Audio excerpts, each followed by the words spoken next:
Exatamente, isso tem que ser rapidíssimo, porque se a gente não souber o tamanho do problema, né, Leilane, como é que a gente vai combater? E ainda mais um problema que não é um problema, é uma tragédia. É É uma algo tragédia. que é de uma urgência indiscutível. Então, inclusive, sobre isso, Lei, a gente vai conversar agora com o Biracir Lima, que é integrante do Conselho Federal de Química e também é doutor em vigilância sanitária, a quem eu já agradeço, já está aqui no telão, o Biraci, muito bem-vindo, bom dia, bem-vindo ao Conexão. Começo perguntando, com um conhecimento que o senhor tem, um conhecimento técnico que vai nos ajudar a entender a principal pergunta que eu ouço de todo mundo. Quais foram as falhas dos entes governamentais e também de análises laboratoriais que nos fizeram chegar nesse caso assustador? Bom dia, Camila. Bom dia, Leilane, Colombo e assinantes. Olha, a gente precisa entender que o poder público, as agências reguladoras, os ministérios, a fiscalização, ela trabalha incessantemente. Então, desvio de finalidade, informalidade e produtos clandestinos nos cercam já há tempos.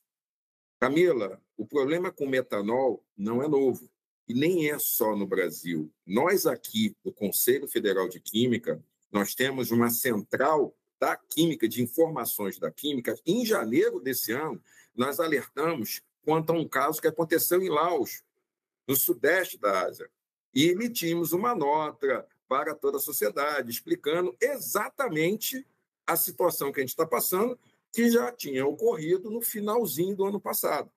Então, quando eu falo agora da fiscalização, quando eu falo do trabalho que é feito pelo pessoal da Agência Nacional de Vigilância Sanitária, dos fiscais do próprio Ministério da Agricultura, é que nós buscamos aquelas empresas que estão regularizadas. Então, nós temos profissionais, por exemplo, os profissionais da química, que fazem essas análises, que nós vamos chamar de fisicoquímica, para ver qualquer tipo de contaminante ou a presença de componentes, substâncias químicas que não estavam previstas, por exemplo, na bebida. O metanol, ele tem as mesmas características que o etanol, tá?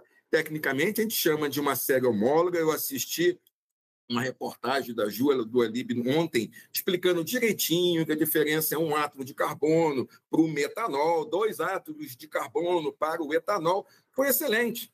Então, eu tenho como descobrir esse trabalho feito em uma empresa cadastrada, em uma empresa regularizada nos órgãos. Eu tenho exatamente como monitorar o caso, né? Como eu disse, que a gente está cercado dessas informalidades e de produtos clandestinos e que alcançam até produtos de limpeza. A gente tem um trabalho muito bacana feito aqui com algumas associações, é que a gente tem que buscar agora alertar a própria sociedade, como está sendo feito pela Globo News desde ontem, incessantemente, de que, olha, busque fontes fidedignas para adquirir seus produtos, inclusive os próprios bares e restaurantes. Buscar fornecedores exatamente já cadastrados, já regularizados e que passam por processo de fiscalização que a gente chama de boas práticas de fabricação. Quando eu tenho essas chamadas boas práticas de fabricação dentro de uma fábrica, de uma produtora desses produtos, tá? Seja alimentícios ou outro, enfatizando mais uma vez, eu tenho o cumprimento, eu tenho a avaliação desses fiscais, agora desses órgãos responsáveis, quanto à aquisição, quanto à qualidade das matérias-primas que vão chegar nesse produto para o Mas o consumidor. Biraci, a gente ouviu agora pouquinho de São Paulo, bom dia antes de mais nada. É Bom claro dia, que isso vai ser investigado, né? Enfim, tem um processo que está começando ainda, mas alguns bares disseram o seguinte: olha, nós somos surpreendidos, se é que de fato aconteceu aqui, porque compramos do mesmo fornecedor, compramos com embalagem lacrada, temos nota fiscal da compra. Repito, essa é uma versão que vai ser confrontada pela polícia. Se ela for verdadeira e os donos dos comércios forem vítimas, se não todos, alguns deles, onde é que se dá essa adulteração? Vai exatamente o que você falou. Tem uma investigação que vai buscar num processo que a gente chama de rastreabilidade desde a origem de cada matéria-prima que entra na formulação do produto. O metanol não é rastreado por ser um produto tão perigoso? Não por ser tão perigoso, tá? Ele é muito útil para a produção de diversos produtos de importância para a sociedade. diversos. Tá? Então, o que eu preciso rastrear é quem são exatamente os fornecedores. O fabricante, de novo, que ele está regularizado nos órgãos responsáveis, ele tem toda essa documentação, inclusive eu já ouvi nas reportagens que há notas fiscais, ou seja, os fornecedores de matéria-prima de algum desses produtos já são fornecedores conhecidos e cadastrados, e a gente vai chamar de um outro termo agora, ele é qualificado por essa própria fábrica, então eu tenho que ir atrás. Se a gente lembrar de alguns casos que aconteceram esse ano ainda, de adulteração de alguns produtos que tiveram, né, alguns agravos à saúde, essa pesquisa, essa avaliação nessa cadeia toda de fornecimento é que vai esclarecer onde é que está o ponto falho. O que a gente precisa ter essa noção, é até para a própria sociedade, e, de novo, é um trabalho muito importante, muito bacana que está sendo feito agora pela Rede Globo News, é justamente alertar a sociedade quanto à necessidade de buscar produtos exatamente que não tenha nenhum tipo de desconfiança de ser clandestino ou de ser um produto, entre aspas, alternativo. Tá?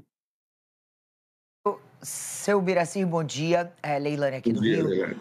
O senhor acaba de dizer para a gente que essa cadeia é grande, que é preciso fiscalizar toda a cadeia. Eu lhe pergunto, a gente tem condição no Brasil, tem capacidade para fiscalizar todos os processos, todas as etapas desses processos? E onde que teria falhado? Onde que está falhando? Porque a bebida está chegando ao consumidor.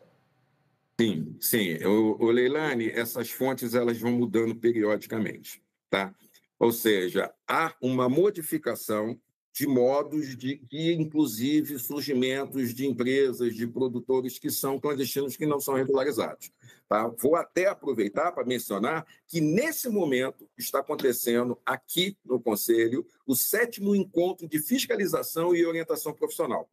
Durante esse encontro, durante um trabalho que a gente faz todo ano aqui no Conselho para conversar com todos os fiscais quanto ao modo de fiscalização e orientação de todos esses profissionais da área da química, é justamente para estar atento a qualquer modificação que possa surgir no meio do processo de fabricação de seja qualquer produto, inclusive de bebidas. Então, Leilane, acontece, vai modificar, muda inclusive endereço de alguns produtores ou importação de alguma forma, a gente precisa estar atento para buscar esses novos caminhos em que pode estar ocorrendo esse tipo de contaminação, esse tipo de adulteração desses produtos.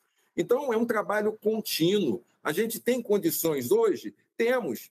Quando modificar, nós estamos atentos, e todos esses órgãos de fiscalização também, para poder modificar e para poder se adequar e, o mais rápido possível, agir. Então, nós temos atividades proativas também. Nós estamos entendendo, nós temos, inclusive, alguns trabalhos com colegas de fora do Brasil para ter esse tipo de cooperação, de colaboração, o que anda acontecendo aqui, o que aconteceu lá em Laos. Né? Uhum. Então, como que a gente pode modificar e melhorar e ser o mais rápido possível nas respostas que a gente está buscando? O Biracir, quero até que o senhor explique, por favor, o que aconteceu em Laos e o que se aproxima, e se há algum precedente que se aproxima dessa situação que a gente está vivendo hoje. Contaminação com metanol em bebida. Turistas ingerindo bebidas também alcoólicas lá na região e que tiveram os mesmos problemas, inclusive óbito, infelizmente. Ou seja, é a causa. Tá? E, de novo, vamos lá.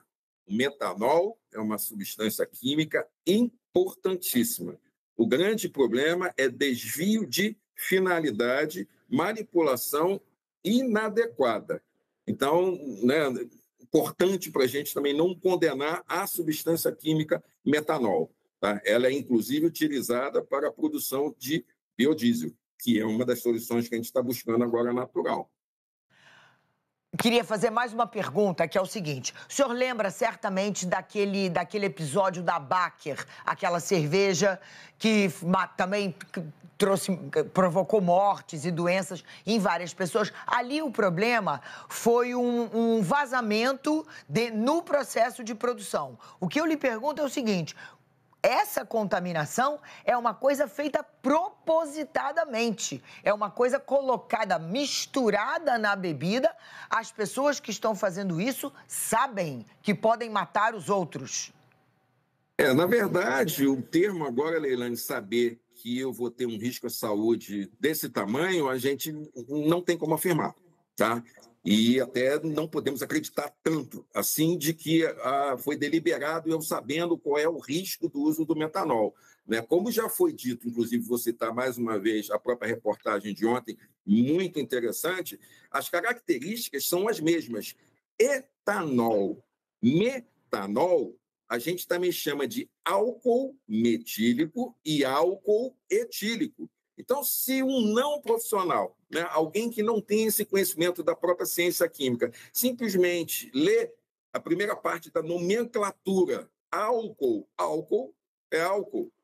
A gente tem alguns desses desvios, alguns produtos, inclusive produtos de limpeza, que contêm álcool, há necessidade de adicionar um produto amargante, porque às vezes, isso muito mais atrás, o próprio consumidor leia, né, o nome, álcool, contém álcool, e eu tenho um problema, eu vou ingerir, então eu tenho que ter algum outro componente que iniba agora esse tipo de consumo. Tá? Então, a troca, a substituição de um componente por outro demonstra a importância nessa cadeia de produção que tem manipulação de substâncias químicas, ter alguém que entenda técnico-cientificamente qual é a propriedade química e qual é a propriedade técnica desse componente. Propriedade química que pode ser essa nociva ao organismo. Propriedade técnica, é um bom solvente. O metanol é um bom solvente? Sim. O etanol também é um bom solvente? Sim. Mas eu preciso entender agora qual é a destinação do produto acabado final, não somente da substância química. Então, isso é uma análise de risco que precisa ser feito profissionalmente. Entender profissionalmente com outros colegas nossos, colegas da farmácia, colegas da medicina, colegas da biologia, e nós estamos aqui simplesmente para informar que é o caso. Como rastrear, como monitorar? Toda substância química ela tem uma assinatura química. Tá? Ela não é 100% pura. Eu posso ter um ou outro componente que vai me informar, olha, esse componente ele foi produzido por extração, por processamento, por alguma forma de gerar esse componente químico. O Birassi, agradeço muito pelas suas explicações. O Birassi Lima, ele é doutor em vigilância sanitária, por isso a gente trouxe ele aqui para explicar, e integrante do Conselho Federal de Química, vai ter muito trabalho pela frente, a gente espera que seja rápido e, enfim, em tempo para a população. Muito obrigada, bom dia. A gente que agradece, o Conselho Federal e todos os conselhos regionais estão atentos e estão à disposição da sociedade para tentar auxiliar no que for necessário. Tá? Muito obrigado, pessoal. Obrigada. Muito obrigada.